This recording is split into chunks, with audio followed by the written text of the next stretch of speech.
In today's brief video, I want to talk to you guys about 4 signs that it's time you might want to consider quitting smoking weed or at the very least taking a break.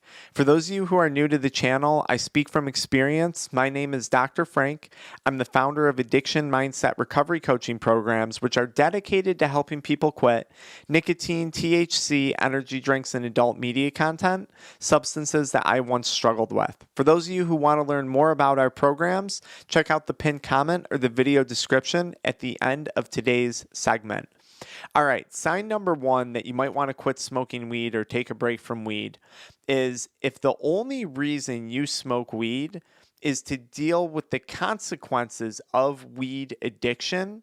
That's a big problem. And let me explain what I mean by that. So let's say you're struggling with cannabis addiction like I once was. And let's say financially this is causing problems for you.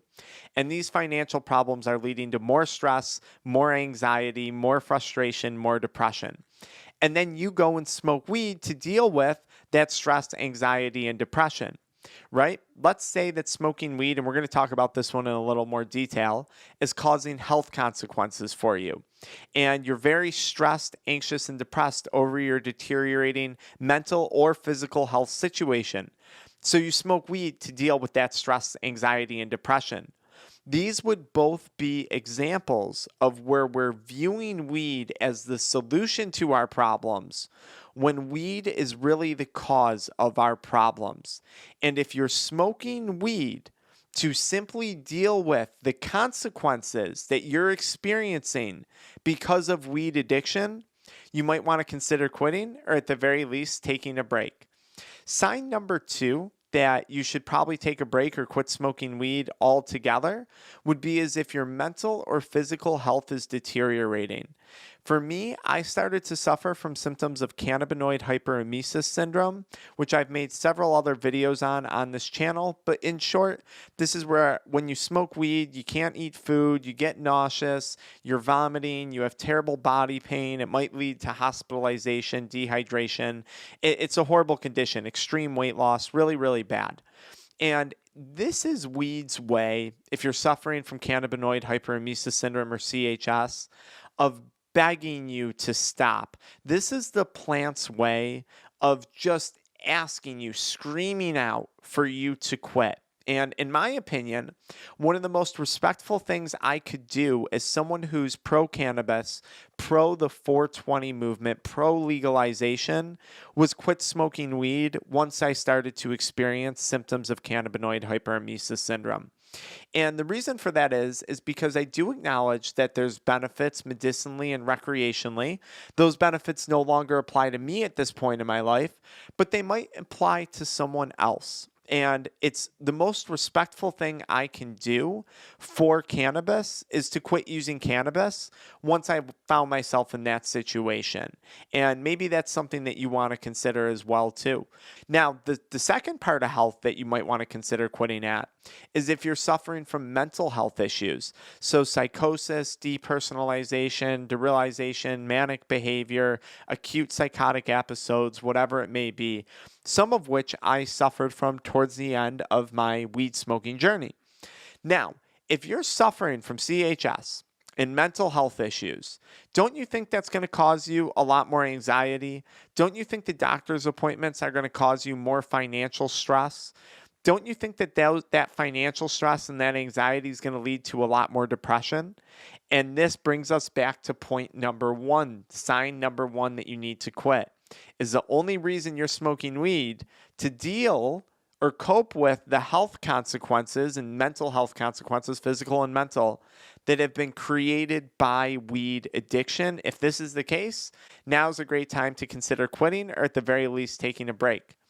Sign number 3 that you should quit smoking weed is if you've woken up one day and you're just not where you want to be in life. And where you want to be in life might look very, very different from where someone else wants to be in life. For example, towards the end of my weed smoking journey, I wasn't exactly in a horrible situation. I had a doctorate.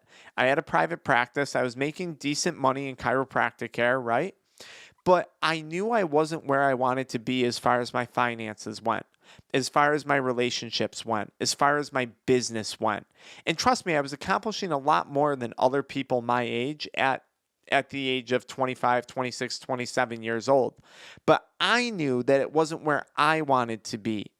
And what I had to ask myself is, look, here's this future that I want to paint for myself. And I had to determine whether or not smoking weed was a behavior or an action that was going to move me towards that future or further separate me from that future. And based on the other things that I've already said in today's video, it became very obvious to me that cannabis addiction was creating a separation between where I was and where I wanted to be. And that also led to more stress, more anxiety, more depression, worse mental health, right? All those things. So if you're waking up today and you're not where you want to be in regard to your relationships, in regard to your finances, in regard to your physical health, your mental health, you might want to consider quitting smoking weed, or at the very least, taking a break. And the last point, the last sign, the fourth sign that it's time to quit smoking weed is that smoking is no longer fun anymore. If you checked off something in signs that I said one through 3, right? The only reason you smoke is to cope with the problems created by smoking. You have CHS, you have mental health problems due to smoking weed.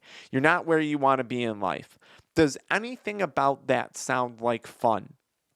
I think in so many situations, we hold on to the past times, the first time we smoked weed. We try and recreate that time I smoked with my buddies in college, the time you smoked in high school, the time you smoked with your family and you were enjoying smoking weed. And you got to acknowledge your life circumstances have changed, life situations have changed. And trying to force weed into today's lifestyle, it might not be fun anymore. In fact, if you're experiencing all those other things, smoking weed is the exact opposite of fun. So many times we view the high as fun, but we forget about all the consequences that come along with that high. And if we're going to accept the high, we have to accept the fallout from it as well.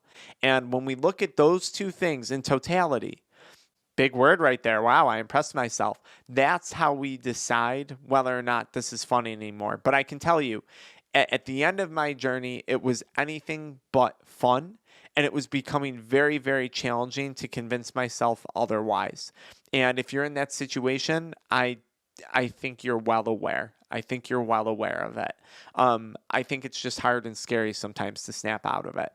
So if you enjoyed this video, you can A, either follow me into the next video where I talk a little bit more about psychosis, or B, follow me into the pinned comment to check out more about our Addiction Mindset Accountability Group. Check out the free course I made on quitting smoking weed. Really good stuff in the pinned comment or the video description, or the video about psychosis. I'll see you in one of those spots.